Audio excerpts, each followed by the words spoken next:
My aim was that I have to clear it in first attempt anyhow. I did not want to go through that entire process once again. बहुत सारे changes आ गए थे. Even there was some new part also which is added. Everything जैसे study material was there. There were some other materials that helped a lot. Plus थोड़ा study material भी refer किया था.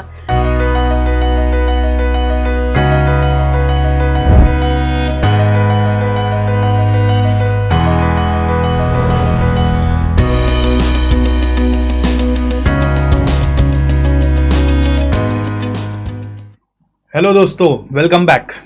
तो आज हमारे साथ जुड़ी हुई हैं all India rank 18 CA Yashika Tibrewal.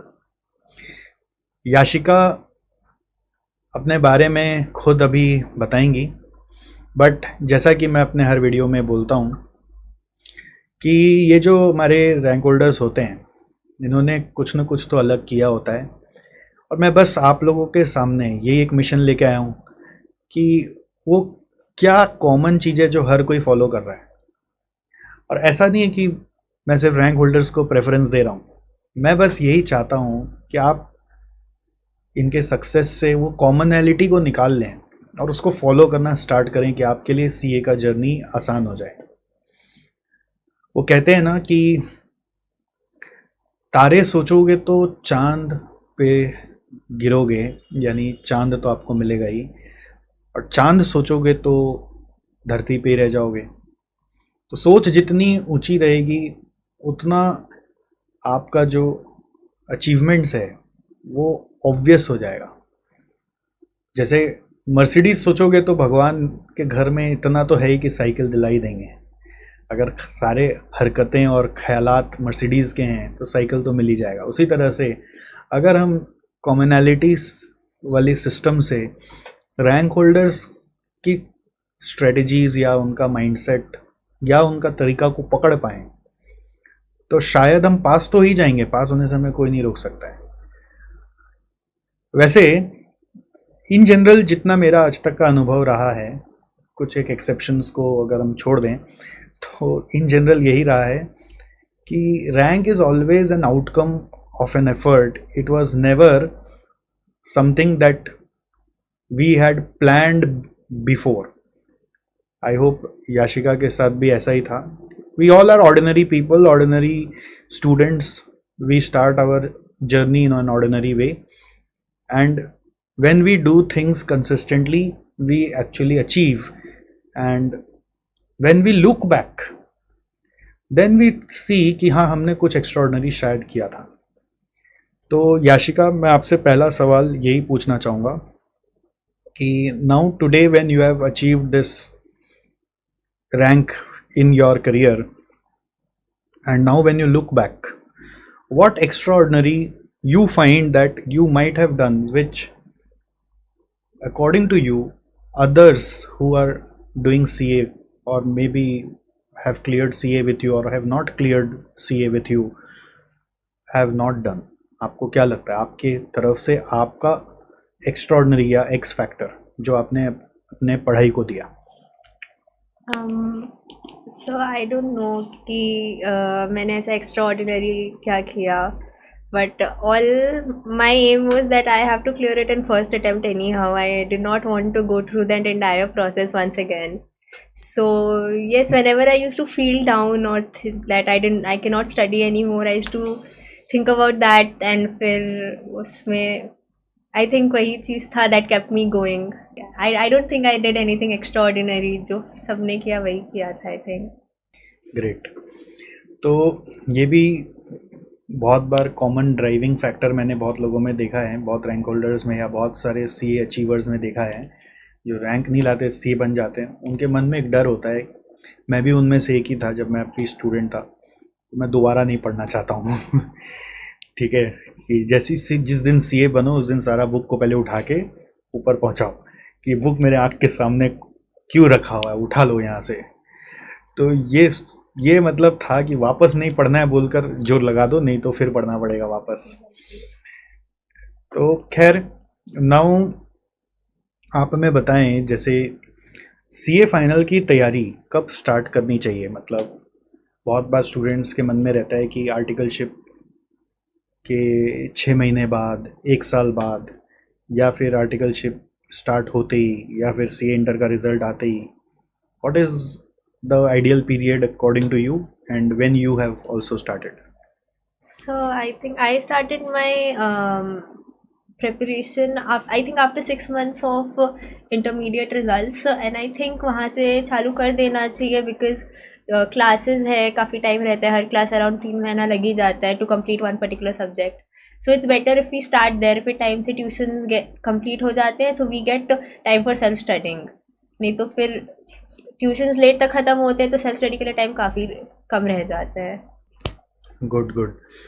सो इसमें जैसे 6 months is the latest, I will suggest guys. देखिए, बहुत सारा चीज़ बहुत जन के लिए आप एक्सेप्शन भी सुन सकते हो बहुत जन के साथ, कि किसी ने 1 साल बाद भी स्टार्ट किया तो उसका रैंक आ गया, किसी ने लास्ट ईयर ही पढ़ाई चालू किया था उसका भी रैंक आ गया. ऐसा होता है, एक्सेप्शंस रहते हैं. बट इन जनरल मेरा सुझाव ये रहता है सबको कि आप जैसे ही आर्टिकलशिप स्टार्ट हो वैसे ही स्टार्ट कर दो, जिससे कि आपके पास बफर रहे. बफर रहने से कभी बीच में कुछ अनप्रेसिडेंट इंसिडेंट लाइफ में हो गया तो you will be able to balance your studies. Otherwise जैसे आप 6 मंथ्स बाद स्टार्ट करोगे तो आपको मतलब कोई भी स्कोप नहीं है फिर पढ़ाई को ब्रेक करने का. मतलब you will have to 100% consistent throughout. So इसलिए जितना जल्दी स्टार्ट करें उतना बेटर होता है. तो अब आप एक और चीज़ बताएं, ख़त्म कब कर देना चाहिए? आई थिंक ट्यूशन्स आपको एटलीस्ट 4 to 5 मंथ्स का आपके पास सेल्फ स्टडी टाइम होना चाहिए. जिस मेरे पास भी अराउंड 4 to 5 मंथ्स का स्टडी टाइम था. 4 की 5?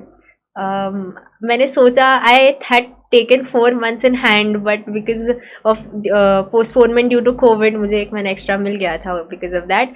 But at least 4 months I think आपके हाथ में होना चाहिए to complete self study and at least 3 revisions of all the subjects. तो देखिए, वही है कि अगर आप 6 मंथ्स पहले स्टार्ट करते तो आपको हो सकता है सेल्फ स्टडी के लिए 6 मंथ्स मिल जाएगा, और आप थोड़ा सा लेट स्टार्ट करते तो 4 मंथ्स तो आपको स्पेयर करना ही पड़ेगा. मतलब 4 months is again the minimum time that you should have for the purpose of revision. ऐसा कभी आपके साथ हुआ होगा याशिका कि इस पूरे पीरियड में सीए फाइनल का कि मन में आता होगा कि सब छोड़ छाड़ देते हैं गिव अप कर देते हैं, तो वो कब हुआ था और आपने उससे कम बैक कैसे किया?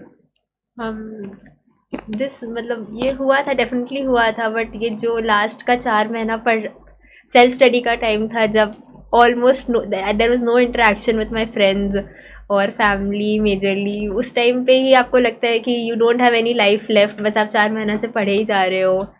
तो उस टाइम पे लगता है कि क्या आप छोड़ देते हैं, कितना पढ़ेंगे. But and at the same time, as I said, I did not want to give this exam again. I just wanted to clear it in first attempt. So that kept me going. सोचा कि ठीक है, थोड़ा दिन का बातें कर लेते हैं, एक बार एग्ज़ाम ख़त्म हो गया तब फिर के उसके बाद आई थिंक बेटर हो जाएगा. बढ़िया है, ये आपने अच्छा बताया. एक और क्वेश्चन पूछेंगे. जैसे स्टूडेंट्स को बहुत बार प्रॉब्लम होता है कि वो लास्ट 4 महीना जब पढ़ते हैं तो फोकस नहीं आता है. तो आपके साथ ऐसा कुछ था तो आप कैसे मतलब अपने आप को फोकस करवाते थे कि पढ़ रहे माथा में कुछ जा ही नहीं रहा, तो उस सिचुएशन में क्या करना चाहिए? मेरे साथ ये जनरली होता था, स्पेशली फॉर थ्योरी सब्जेक्ट्स. वो रहता है कि मे बी रिटेन नहीं हो रहा है, you are studying, but then I use to take up 1 practical and 1 theory subject along, so that कि बहुत ज़्यादा ही थ्योरी पढ़ने से फिर वो रिटेन नहीं हो पाता है, लगता है कि कुछ नहीं जा रहा है. तो जब भी थ्योरी से ऐसा लगता था कि बहुत एग्जैजरेट हो गए हैं तो फिर प्रैक्टिकल स्टार्ट करते थे तो ये थोड़ा बेटर लगता था. देन उसके बाद वापस थ्योरी में आते थे तो लगता था कि हाँ बेटर जा रहा है. तो सिर्फ आई थिंक थ्योरी करने से उतना रिटेंशन नहीं हो पाएगा. Good good good. तो इसका मतलब ये है कि टाइम ख़राब नहीं जाना चाहिए किसी का भी. अगर नहीं समझ में आ रहा तो स्विच कर जाओ, उसको लेके बैठे क्यों रहना है कि नहीं समझ में आ रहा है, माथा में जा नहीं रहा तो स्विच कर जाओ, बट क्विट मत करो. You can switch but you could not quit. तो ये भी बहुत अच्छा बात आपने बताया. और जैसे सवाल पूछा जाए आपसे कि आपने कॉस्टिंग की जब क्लास ली थी तो उस समय से एग्ज़ाम तक काफ़ी सारा चेंजेस आ गया था, तो उन चेंजेस को आपने कोप अप कैसे किया? How did you cope up? Sir यहाँ बहुत सारे चेंजेस आ गए थे. Even there was some new part also which is added. So everything, जैसे study material was there. There were some other materials given by you, so that helped a lot. Plus थोड़ा study material भी refer किया था to look if there are any additional parts which can be referred from there. So सब कुछ करके I think there was a good coverage there और हो गया था उस हिसाब से. गुड, एकदम शॉर्ट में एकदम क्रिस्प जवाब आप देते जा रहे, टू द पॉइंट. परफेक्ट है. सो मेनली यही रहता है दोस्तों कि इंस्टेड ऑफ सेइंग कि यार ये नया आ गया, ये नहीं हुआ था मैं जब क्लास लिया, ये सब बोल के टाइम वेस्ट करके क्या फ़ायदा. नया तो इनएविटेबल है, हमेशा आता ही रहेगा. उसके चक्कर में आप बैठे नहीं रह सकते. आपको अपना इंस्टीट्यूट का रिसोर्स उठाना है और अप टू डेट कर लेना है. नहीं तो उसके अलावा तरीका क्या होता है कि आप अगर अपने सब्जेक्ट टीचर से कनेक्टेड रहोगे, उनके चैनल्स को फॉलो करोगे, तो आपको पता चल जाएगा लास्ट में. जैसे हमारे यूट्यूब चैनल पे हमने प्लेलिस्ट बना दिया है बैच वाइज, कि अगर आप उसको फॉलो कर लें तो ही आपका काम हो जाएगा.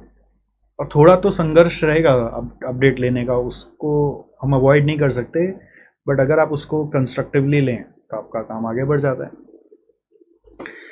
सो ये भी एकदम सही है. नेक्स्ट क्वेश्चन है कि आपने कभी सोचा था कि इस तरह से मेरे साथ बैठ के आपको इंटरव्यू देने का मौका मिलेगा? I don't think so.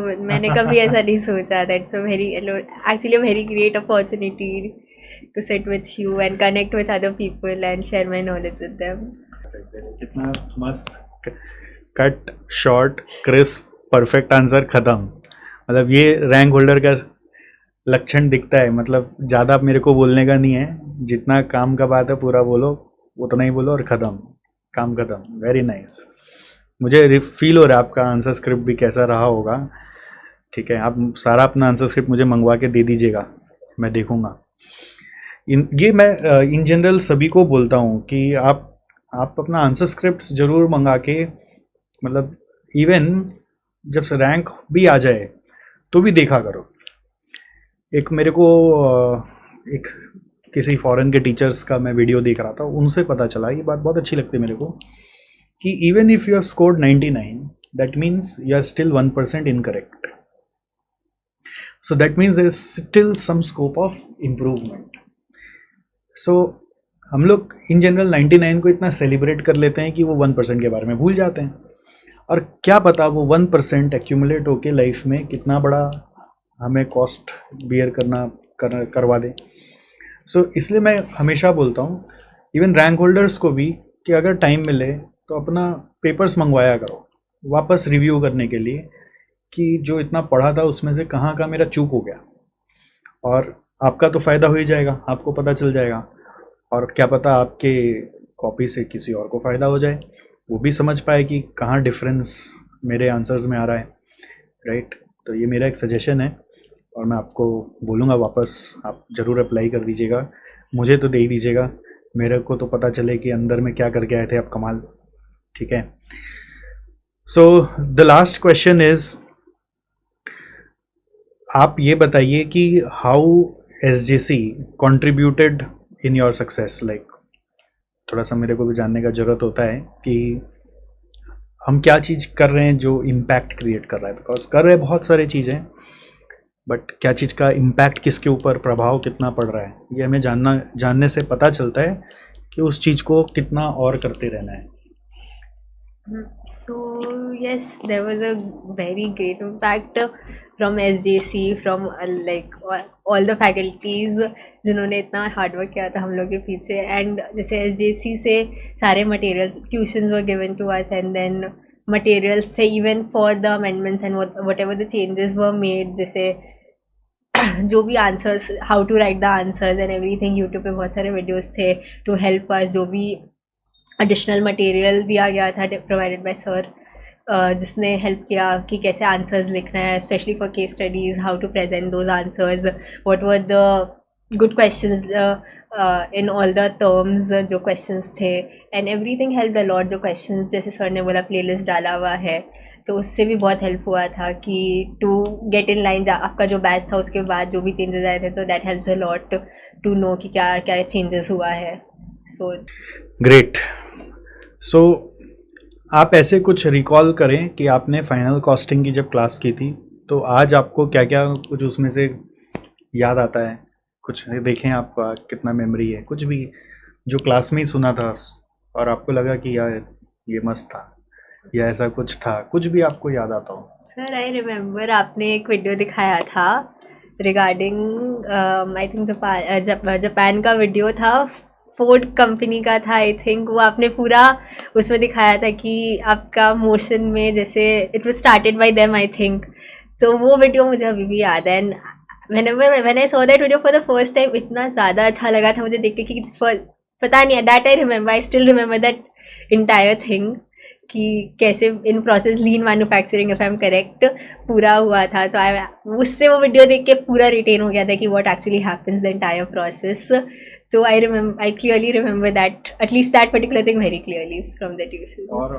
और भी there was standard costing definitely, उसमें इतने सारे सम्स प्रैक्टिस किए थे, transfer pricing and then performance concept if you would say that. वो फोर्ड वाला तो बहुत क्लियरली याद है मुझे अभी भी. And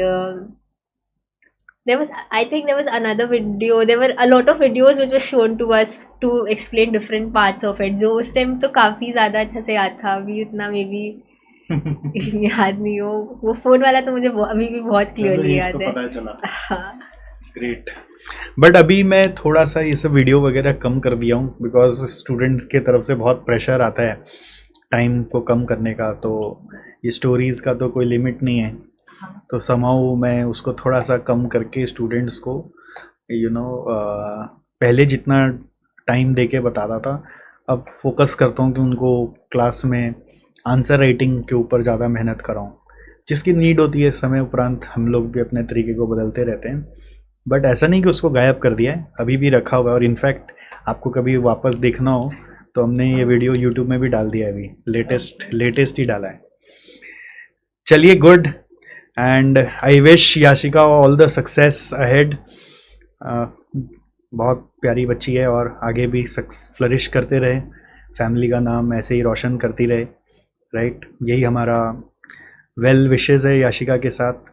and I am also very happy and proud कि याशिका ने ये मुकाम हासिल किया है एंड बाकियों के लिए एक एग्जाम्पल सेट किया है, परिवार का नाम रोशन किया है. अब आगे तो फॉर्च्यून अपने आप बनेगा ही याशिका, उसकी चिंता करनी नहीं है. Life will all start selling now. And दोस्तों, मैं आप सबके साथ हूँ. इनसे बस मैं बात कर करके इनकी स्ट्रेटजीज़ लेते रहता हूँ, इनके यूनिकनेस भी एट द सेम टाइम खोजते रहता हूँ और इसी से आप लोगों को आगे बैचेस में भी मोटिवेट करते रहता हूँ. और अगर आपको इस सेशन से कुछ भी यूनिक लगा हो, कुछ भी याद आता हो, आप हमारे पुराने स्टूडेंट हैं, आपको भी कुछ याद आ रहा हो, कुछ कॉन्सेप्ट, तो शेयर ज़रूर करिएगा. थोड़ी यादें ताज़ा करते हैं. राइट, टच में रहेंगे, कमेंट में बताते रहिएगा. ऑलराइट, चलो, all the best Yashika and thank you guys for watching this video. Will keep meeting. Thank you.